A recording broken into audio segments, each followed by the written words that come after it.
Back in the day when I wasn't following Jesus, my lips would be rattling off so quickly things, and I would find myself in trouble more often than I'd like to even say. Probably more often than I could even count or am even aware of. But the fact is that the Bible always reminds us, and I don't know about you, but sometimes even today we can have challenges.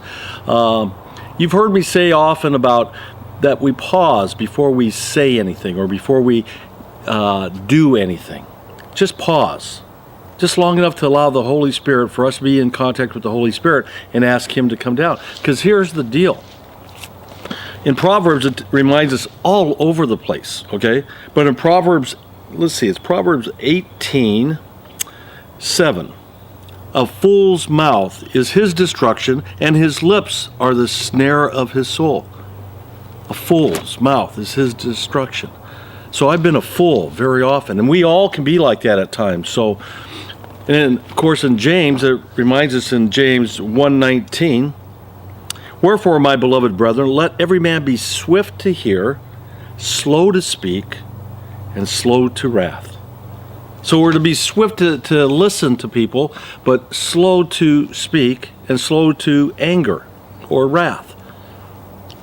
Difficult thing to do sometimes. But here's the deal. When you are talking with somebody or something's taking place and you feel it rising in you, that you want to say something, you stop listening and you all of a sudden start thinking about what you want to say. Here's what you do. You pause, you don't say anything. You try to look at these people, if they're with you at that time, as Jesus would look at them. Okay? And then you say this, Lord, be with me. I submit to you completely.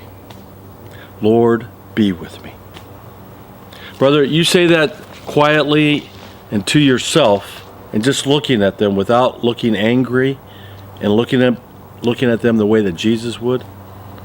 You might find yourself in a position where all of a sudden the Holy Spirit saying, now it's time for you to leave. Now's the time for you to move away from the area or to now end the conversation in a kind way. Brother, it's all about practice. Practice, practice, practice. And you know how that goes. If we don't practice, we're not going to know what to do when that situation comes up. So don't wait for the situation to come up to practice. Practice submitting to Him, holding our tongue, asking the Lord to be with us. You know, He says, you don't receive because you don't ask. So let's ask Him. Let's ask Him with a pure heart. Seek the Lord, brother. Pray for your wives. Pray for your children. Pray for those that are in need of love this day. They may not be everyone that you want to be praying for. It may be for those who don't like you. But welcome to the crowd, brother. God bless you. Let's be mighty men of God. Let others see the reflection of Jesus in us in all that we do.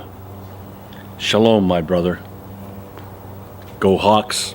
Go Jesus.